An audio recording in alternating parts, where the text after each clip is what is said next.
la, que tiene la terapia cognitiva comportamental. La terapia cognitiva comportamental es una terapia que está desarrollada para el abordaje de distintas psicopatologías. Entre ellas, el trastorno de ansiedad y depresión. Hoy vamos a tratar 3 de estas herramientas, especialmente aplicadas al ámbito de la ansiedad. Ustedes saben que los trastornos de ansiedad son uno de los trastornos más comunes que existen a nivel global, a nivel mundial. A partir de estos 2 últimos años y a raíz de la pandemia del COVID-19, se estima que han aumentado, según la Organización Mundial de la Salud, 73 millones de nuevos pacientes con trastornos de la ansiedad. Es indudablemente uno de los cuadros más difundidos, más presentes en todas las culturas. Por lo tanto, los psicólogos, los profesionales de la salud mental, que nos asumamos como agentes de promoción y de cuidado de la salud mental, tenemos por delante un gran desafío, que es el de generar herramientas, generar modos de atención de estos trastornos de la ansiedad, que sean no solamente efectivos, sino que sean susceptibles de ser mejorados y, dentro de lo posible, eliminados lo más rápido posible, ¿sí? En este sentido es que las metodologías que apliquemos tienen un valor importantísimo en el abordaje. Hay varias metodologías o estrategias o herramientas, como lo querramos definir, para usar en el tratamiento de los trastornos de la ansiedad. Yo elegí estas 3 hoy para conversar con ustedes porque me parecen que son las más significativas y las que de alguna manera representan las más accesibles desde el punto de vista del entrenamiento y de la capacitación de los terapeutas. Estas 3 técnicas que vamos a ver hoy son la exposición, la técnica de la exposición, las tareas intersesión y la psicoeducación. Las 3 se complementan, las 3 son parte integrante de un tratamiento cognitivo-conductual y las 3 son fundamentadas o validadas empíricamente. Hay numerosos estudios de nivel científico que prueban la validez de estas estrategias en el abordaje de los trastornos de la ansiedad. Vamos entonces a comenzar con el primero de estas estrategias. Si me permiten, les voy a compartir pantalla para mostrarles algunas placas.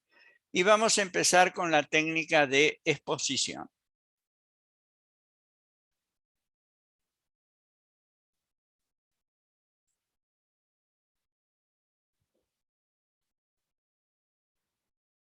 Bien.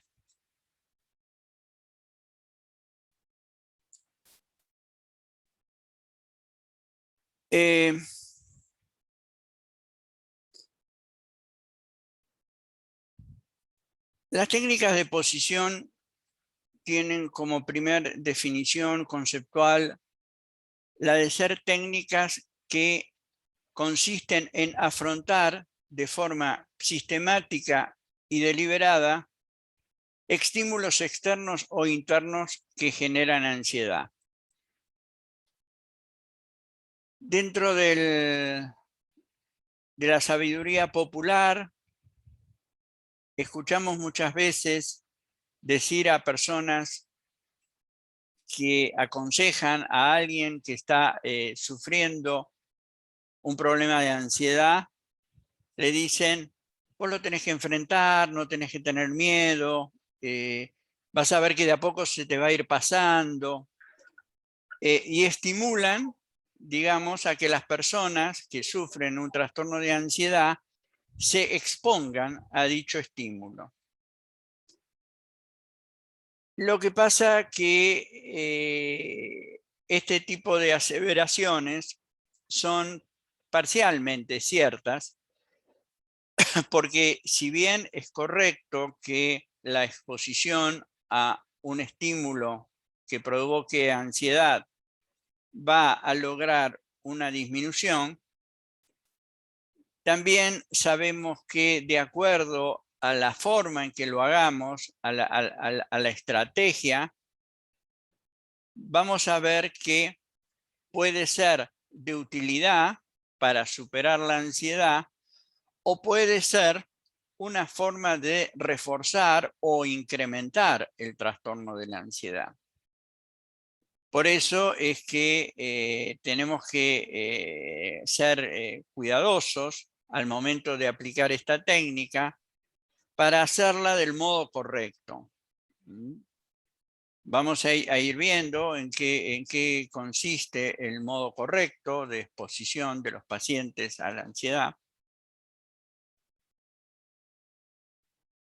Permítame antes que les ilustre con que la exposición no consiste en una sola forma de abordaje, no consiste en una sola manera de hacerlo, y por ende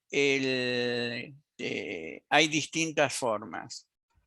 Como ven en la placa, hay exposiciones que se realizan en vivo, hay exposiciones que se realizan con técnicas de imaginación.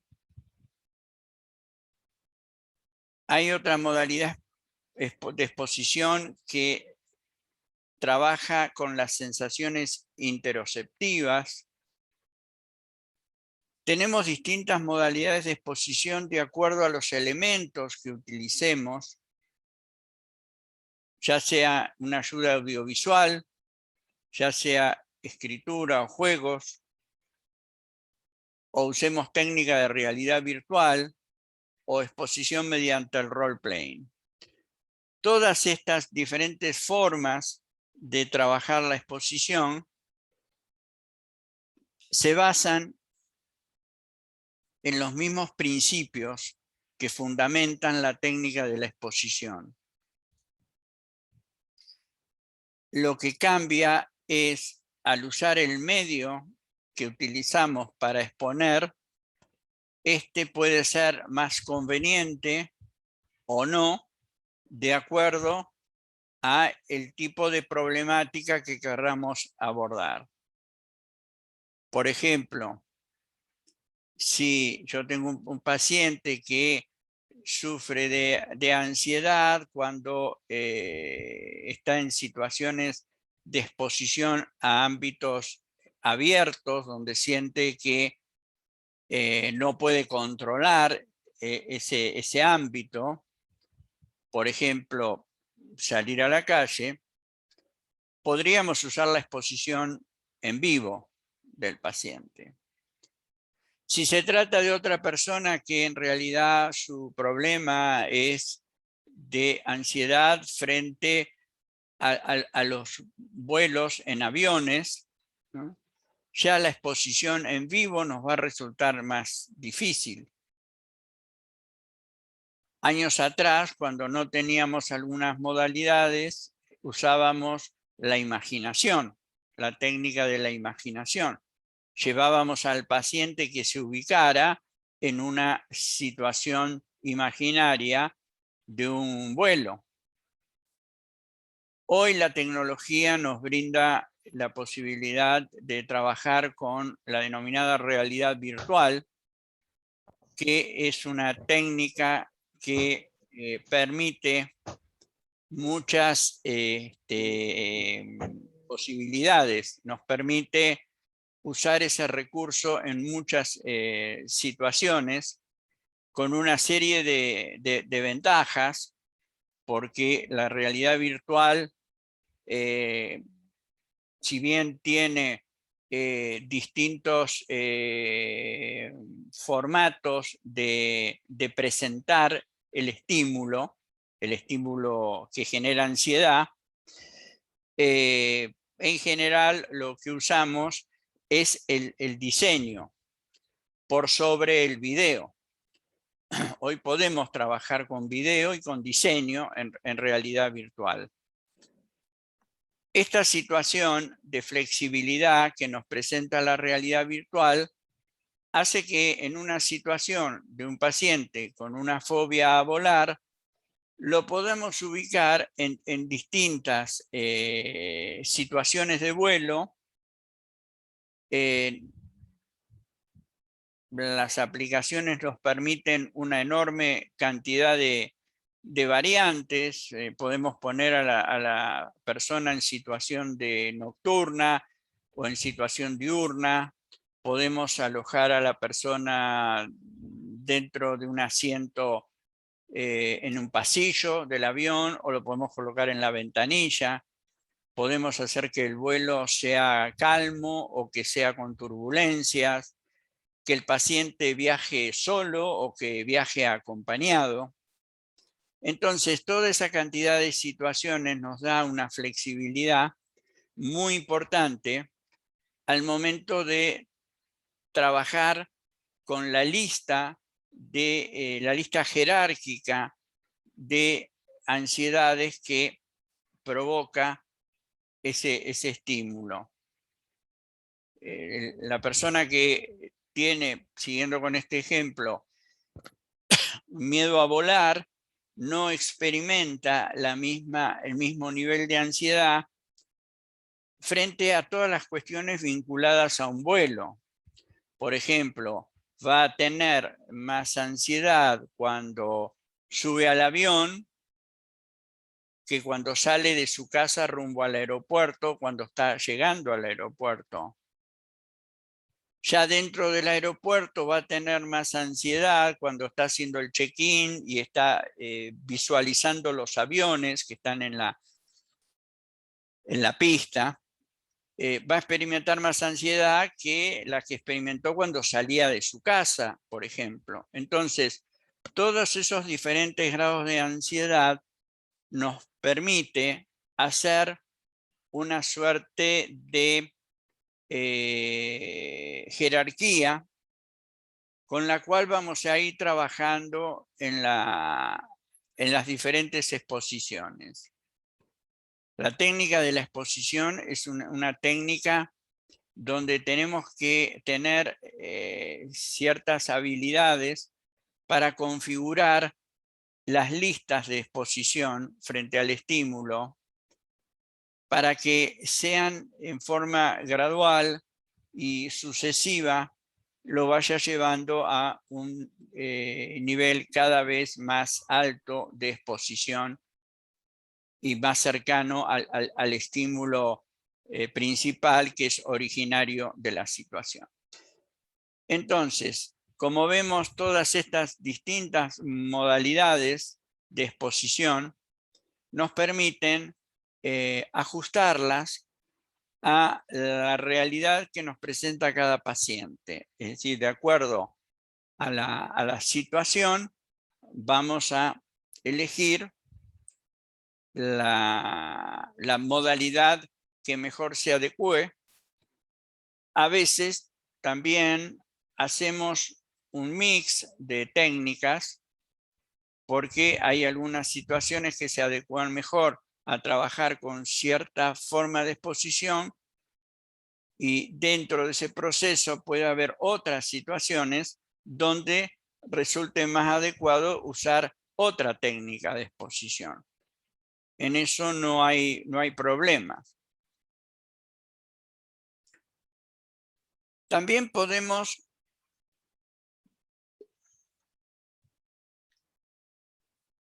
aplicar la exposición, como les decía hoy al principio, no solamente a situaciones externas, como es el miedo a las arañas, el miedo a volar, el miedo a hablar en público, el miedo a las alturas. Bueno, hay una infinidad de miedos producto de situaciones externas, sino también están los temores internos, es decir, las ansiedades que se despiertan a partir de componentes mentales. Acá yo les he puesto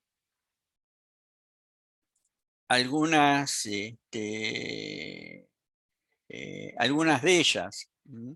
Fíjense que tenemos las preocupaciones, que son típicas de los trastornos de ansiedad generalizada. La ansiedad que disparan los recuerdos traumáticos, los denominados flashbacks, en el trastorno por estrés postraumático.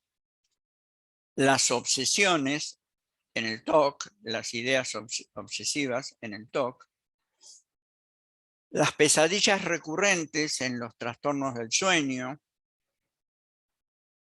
o la pena mórbida dentro de los duelos difíciles, denominados duelos difíciles o duelos complicados. Es decir, estas son algunas situaciones donde vamos a trabajar con los pacientes en exposiciones a elementos internos, ¿sí? Entonces, como estamos viendo, hay situaciones de carácter externo y situaciones de carácter interno que podemos trabajarlas con la técnica de la exposición. Vamos a detenernos un poco, un momento, en por qué es eficaz la exposición como técnica de tratamiento de los trastornos de la ansiedad. Distintos autores remiten a distintas causas. Probablemente todas tengan algo de participación y todas tengan que ver con el resultado final de la extinción, de la desaparición de la ansiedad. Las explicaciones que brindan los distintos investigadores tienen que ver con estas 7 causas que les menciono. Algunos hablan de la extinción, es decir, la exposición sistemática a la ansiedad va provocando una desaparición, una eliminación de el componente de ansiedad. Otros remiten a la habituación, es decir, el acostumbramiento frente al estímulo provocaría la desaparición de la ansiedad. Es decir, el estímulo por repetición se vuelve habitual para la persona y esta habituación genera la disminución de la ansiedad. También se menciona el aumento de las expectativas de autoeficacia.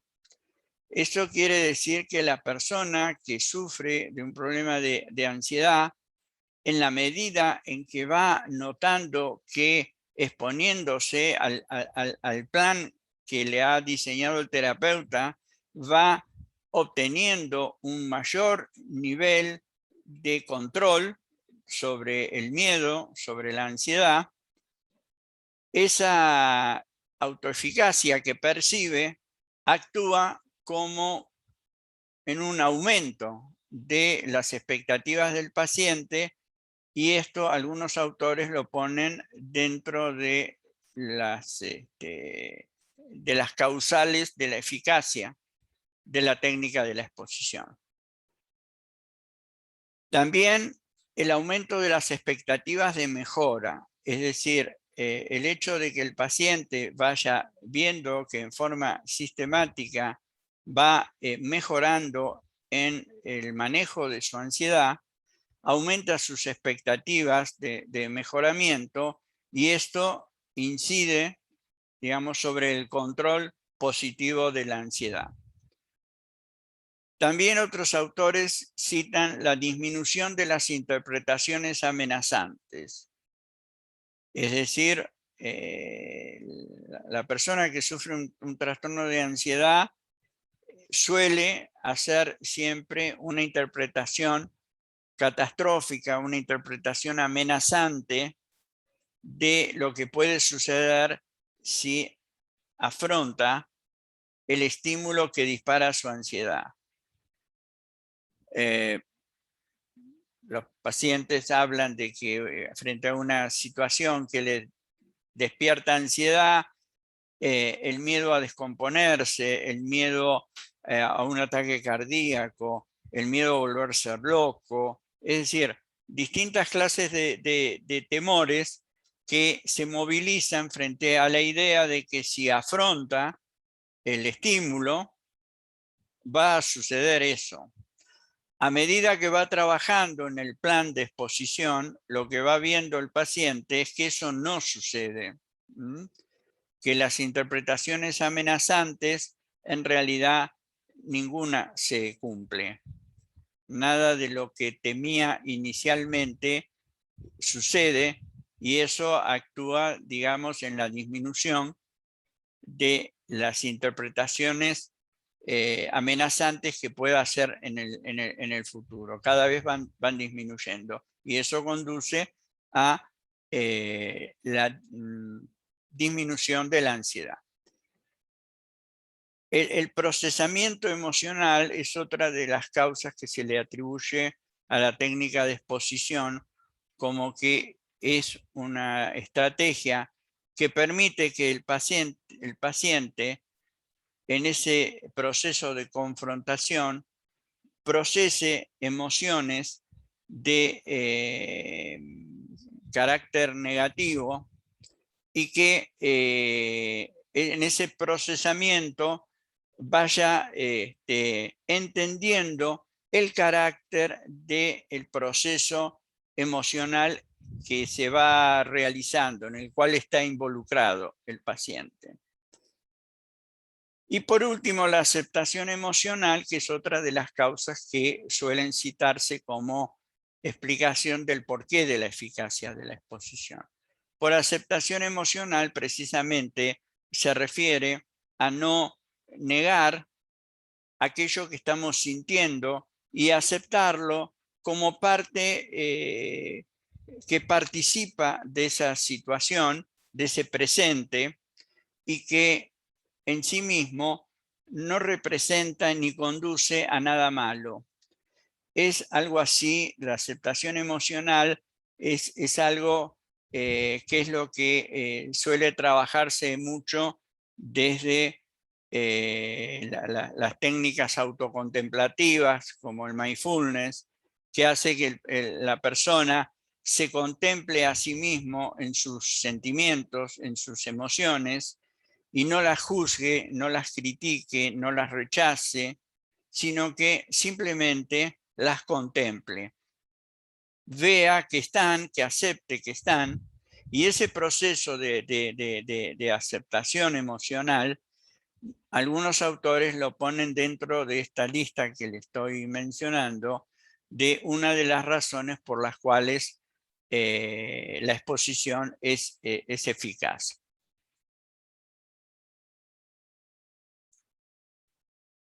En definitiva, ¿qué es lo que la exposición permite? La técnica de la exposición permite varias cosas. Una es aprender a romper la asociación entre estímulos y reacciones emocionales. Es decir, poder aprender a que esa conexión que tiene el estímulo con lo que el paciente siente no es una conexión indisoluble, no es una conexión hecha a fuego, sino que es una conexión que tiene un cierto grado de debilidad y que esa conexión puede aprenderse a irla rompiendo. Aprender que las consecuencias emocionales negativas no ocurren. Esto es muy importante. El paciente ha entrado en conductas evitativas porque se ha convencido que debe huir de esa situación que le provoca ansiedad. Que la forma más adecuada de enfrentar ese miedo es la evitación. La evitación siempre es un mecanismo que conduce a confirmar la peligrosidad del estímulo. Por eso, cuando la persona que sufre el trastorno de ansiedad ha hecho siempre un proceso de evitación de la ansiedad, donde se ha ido exponiendo en forma muy breve para renunciar luego a continuar frente a ese estímulo. Esa evitación de la permanencia frente al estímulo generador de ansiedad es lo que le confirma al paciente, por un lado, la peligrosidad y por otro lado, le confirma que el mecanismo aliviatorio de la ansiedad es la huida, es la evitación.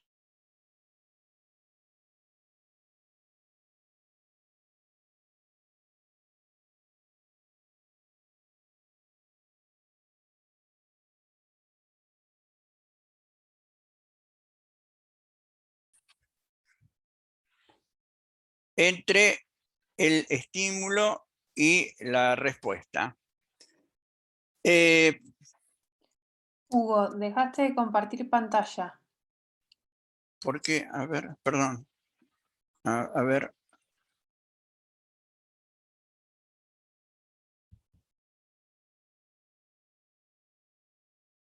Ya estamos.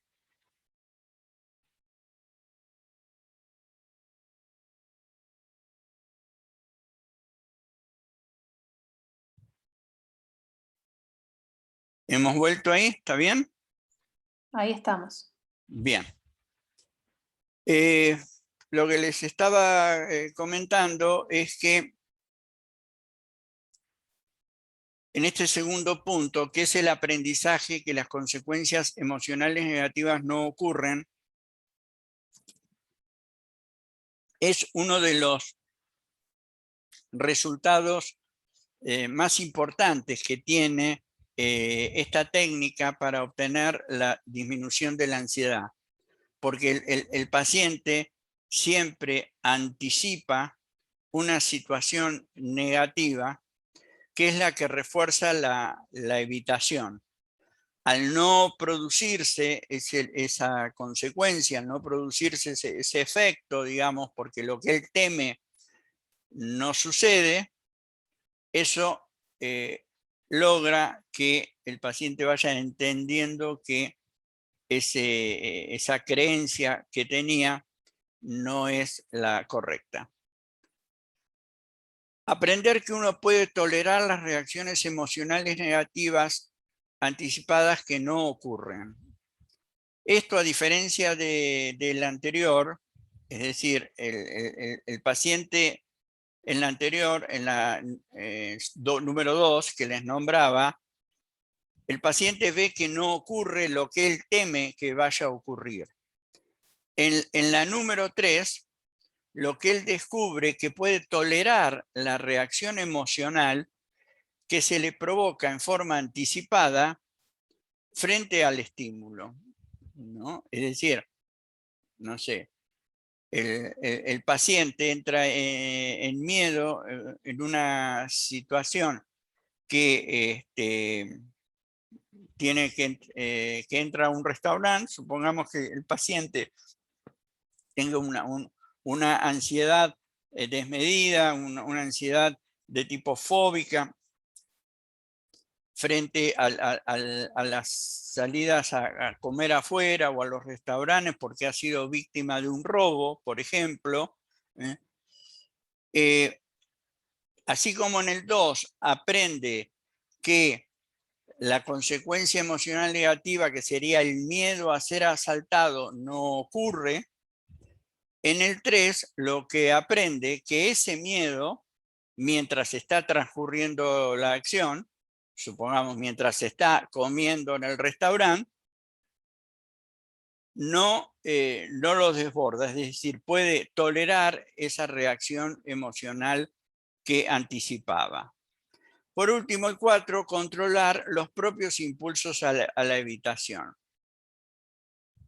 La ansiedad es un estado mental que tiene un doble compuesto. Por un lado, es un estado afectivo, es un estado emocional, la ansiedad, ¿sí? Pero también es un impulso a, es decir, el experimentar ansiedad nos impulsa a generar determinados comportamientos.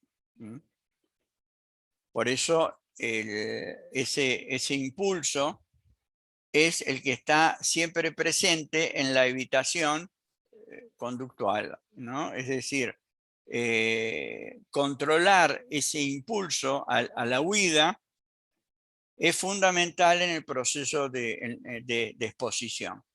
Y ese es uno de los objetivos que nosotros tenemos que tener. Ahora después, cuando veamos cómo trabajamos con la técnica de la exposición, una de las cosas que tenemos que tener mucho cuidado es precisamente en este punto, en controlar los propios impulsos a la evitación del paciente, porque puede ser que el paciente controle el impulso motor a la evitación. Es decir, supongamos, le proponemos de hacer una tarea X y el paciente la hace o la intenta hacer o la hace concretamente, y podríamos decir, bueno, acá estuvo superado el impulso a la evitación. Pero puede suceder que no sea así. El paciente lo hizo y cuando le preguntamos, bueno, ¿cómo estuvo? ¿Cómo le fue en esa tarea que le habíamos propuesto?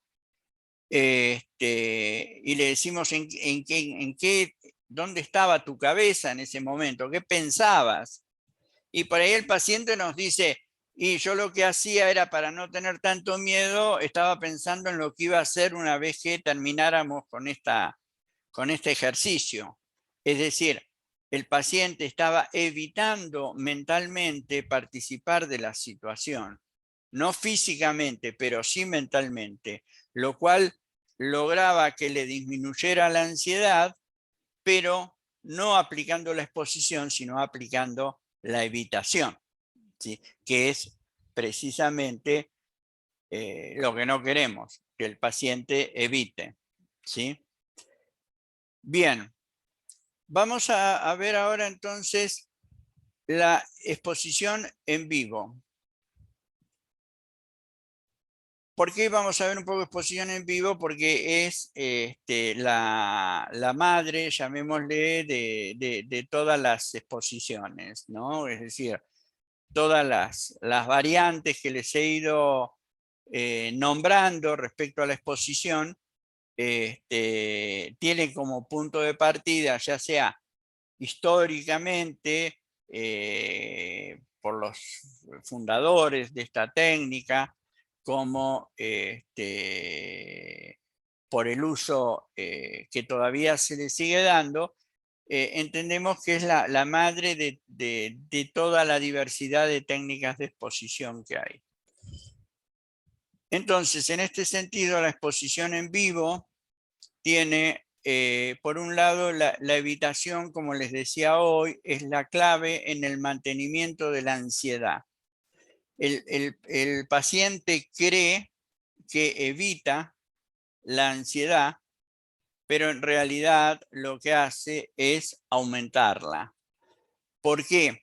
Porque la ansiedad se suprime o se controla mediante la evitación, pero se aumenta en la próxima repetición del estímulo. Es decir, esto que yo les comentaba recién, si el paciente tiene miedo de ir a comer a un restaurante porque fue asaltado en una determinada situación, en un determinado momento, el paciente va a ir, va a salir de su casa, supongamos va a decir, no, tengo que superar esto, tengo que ir a comer afuera nuevamente, no puede ser que renuncie a comer en un restaurante por lo que me sucedió. Cuando se baja del auto para entrar al restaurante, está algunos minutos dudando, está en una situación de clara ansiedad, con síntomas visibles de ansiedad, y le dice a su acompañante, mejor lo dejamos para otro día, siento que aún me pone muy nervioso esto de venir a comer afuera, a un restaurante. Entonces el paciente se va, ya cuando se sube al auto se empieza a tranquilizar y cuando se va alejando del restaurante cada vez se siente más tranquilo hasta que llega a su casa y acá no pasó nada, ¿sí? ¿Qué pasa a la semana siguiente o en la otra oportunidad donde el paciente nuevamente se plantea esto? Dice, bueno, realmente no está bien lo que hice la otra vez, tengo que ir al restaurante, tenemos que comer, volver a salir a cenar como hacíamos antes del robo, etcétera, etcétera. Se suben al auto, van con su pareja, llegan al restaurante, pero probablemente ya esta persona antes de bajarse, a diferencia de lo que había sucedido en la vez anterior, donde había bajado pero no había podido entrar, acá antes de bajarse ya empieza a sudorar las manos, empieza a tener palpitaciones, empieza a sentir cada vez peor, le dice a su compañero o compañera, mirá, siento que me voy a desmayar o me siento muy descompuesto, realmente no creo que yo pueda comer en estas condiciones, mejor nos vamos. Eso lo que prueba es que la evitación, lejos de suprimir la ansiedad en forma estable, la suprime en forma inmediata. Es decir, que en una próxima ocasión no solo vuelve a aparecer la ansiedad, sino vuelve a aparecer aumentada. ¿Sí? El tercer punto de la exposición en vivo es la psicoeducación. Ahora después vamos a dedicarle un tiempo a hablar de psicoeducación, pero por el momento permítanme decirles que la psicoeducación es la técnica que consiste en explicar al paciente las razones, los mecanismos que sostienen su problema, pero no de una forma académica, no en forma de una clase, sino en una forma vivencial donde podamos enseñar al paciente cómo eso que estamos explicando se muestra, se manifiesta en su comportamiento. Entonces, el paciente va a empezar a entender cómo opera su comportamiento, merced a ese trabajo que vamos haciendo de psicoeducación. La psicoeducación es siempre una técnica que, como la gran mayoría de las técnicas en terapia cognitivo-comportamental, las usamos interrelacionadas en forma simultánea y a lo largo del tratamiento.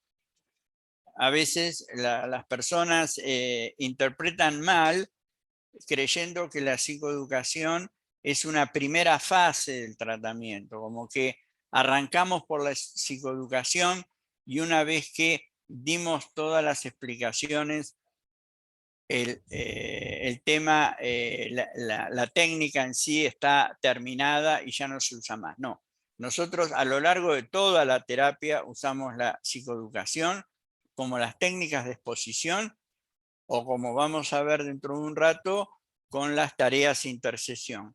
Son técnicas que permiten, digamos, trabajar los trastornos y se los utiliza, se las aplica en forma simultánea en el conjunto, en su conjunto. Eso es importante porque a su vez potencia mucho las terapias, potencia mucho el tratamiento. La exposición prolongada en vivo asistida por terapeuta, esto es una variación de la técnica de exposición. Generalmente la exposición transcurre en un periodo de tiempo que puede oscilar entre unos pocos minutos y un tiempo bastante más prolongado que puede llegar a la media hora, a los 40 minutos de exposición. Esa es la exposición en vivo normal o común, ¿no? Después tenemos una variación de la exposición en vivo que es la exposición prolongada. La exposición prolongada, como dice la expresión, la palabra, es una exposición mucho más larga y se aplica especialmente en determinadas situaciones o en determinadas patologías. Es decir, la exposición en vivo prolongada es la herramienta que más usamos en el tratamiento obsesivo compulsivo, ¿sí? A veces una sesión de terapia en un tratamiento obsesivo compulsivo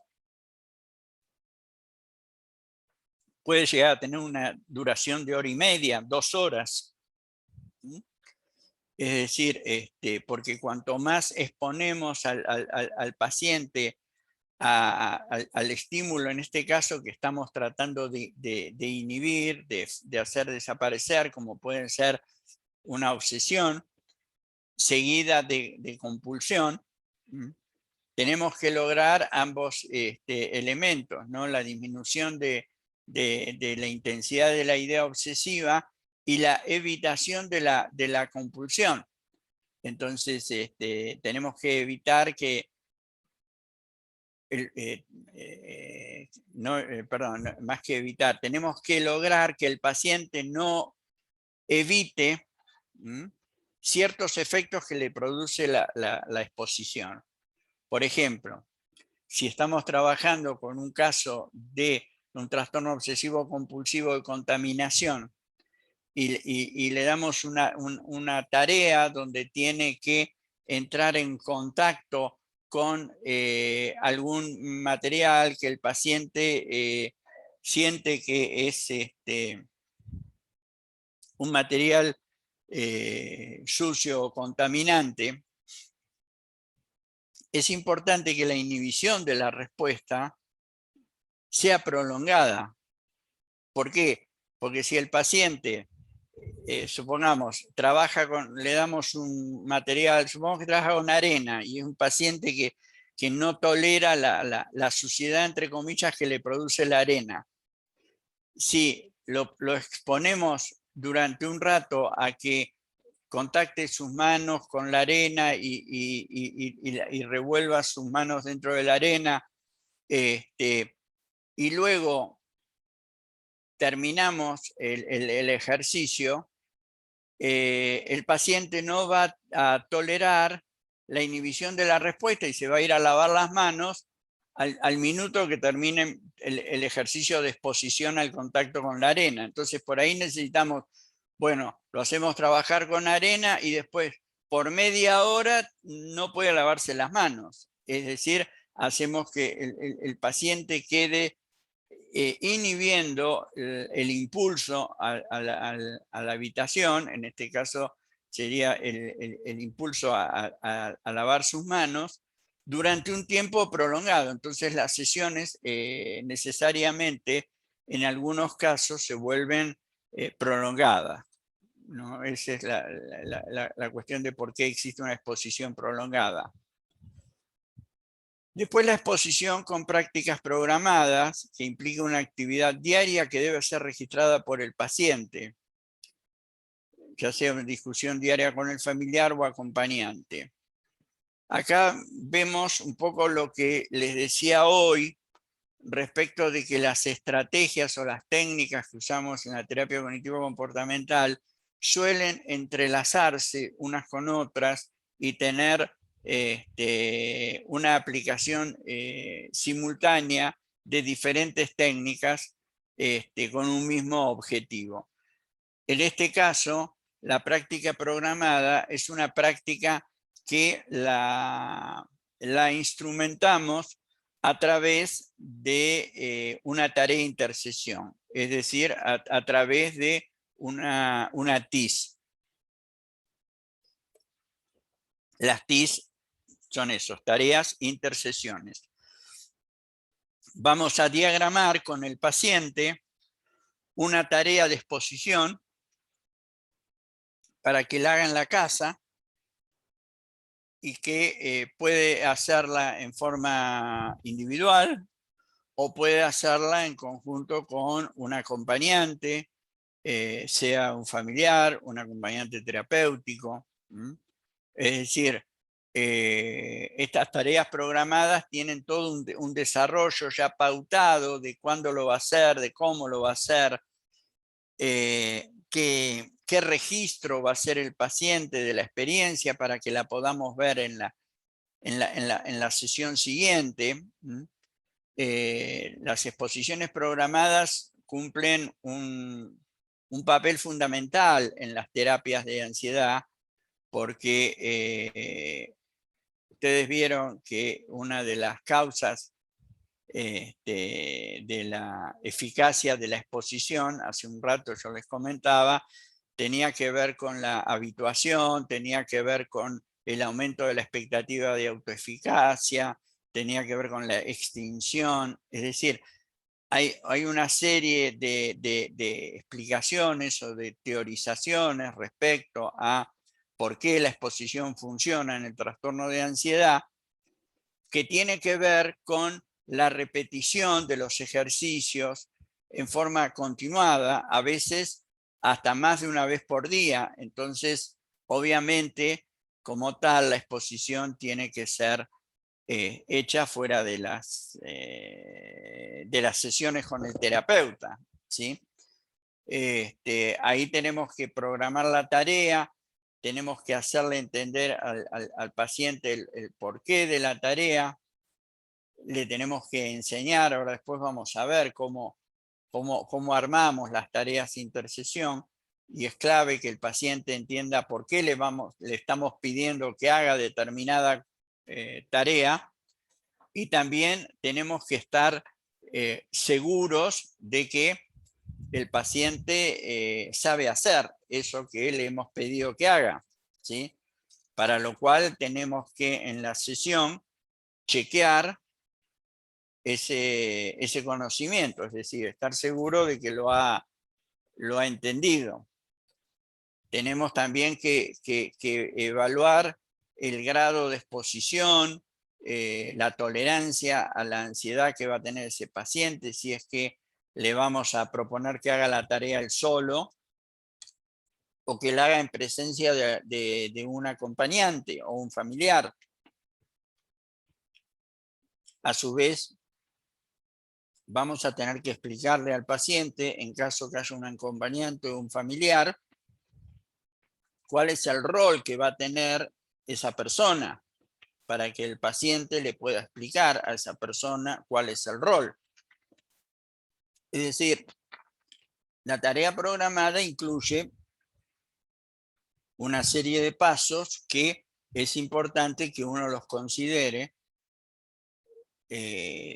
al momento de la tarea.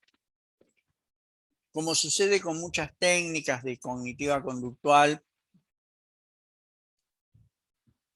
parecen simples, parecen fáciles de hacer, pero generalmente no es así.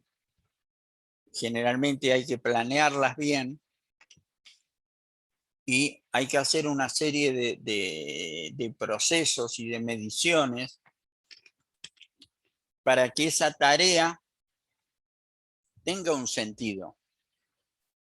Nosotros debemos saber cuál es el nivel de ansiedad de donde partimos con el paciente para hacer un ejercicio de exposición, para saber luego qué efecto ha tenido la exposición y en cuánto ha reducido los niveles de ansiedad. Por lo tanto, tenemos que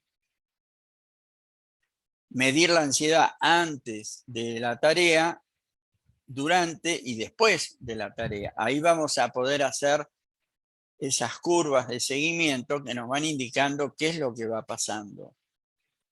Generalmente la exposición no produce un resultado inmediato, sino que el resultado es siempre en forma inmediata, es después de varias repeticiones de algunos días o sesiones de trabajo.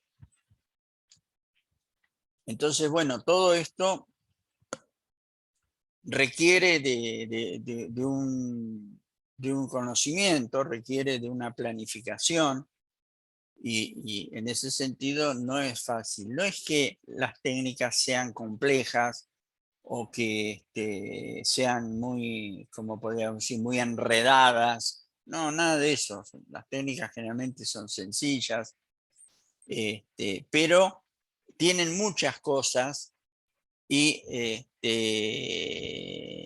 nosotros no nos tenemos que apartar de un concepto que es nuclear de la terapia cognitiva comportamental. Nosotros trabajamos con hechos, no trabajamos con teorías o interpretaciones. Las usamos como parte del proceso terapéutico, por supuesto, pero el basamento de la técnica de la terapia cognitiva conductual es la conducta, es la observación de la conducta operativa, ya sea la conducta explícita o la conducta mediada por componentes mentales, pero tenemos que aprender a ver cómo valoramos las conductas para medir los resultados. Por eso es que hacemos tanto hincapié siempre en el tema de los objetivos en la terapia, en la TCC, en la terapia cognitiva comportamental. ¿Por qué le damos tanta importancia a los objetivos? Porque los objetivos nos marcan los logros conductuales esperados, es decir, qué queremos obtener de la terapia en términos que podamos evaluarlos tanto el paciente como el profesional.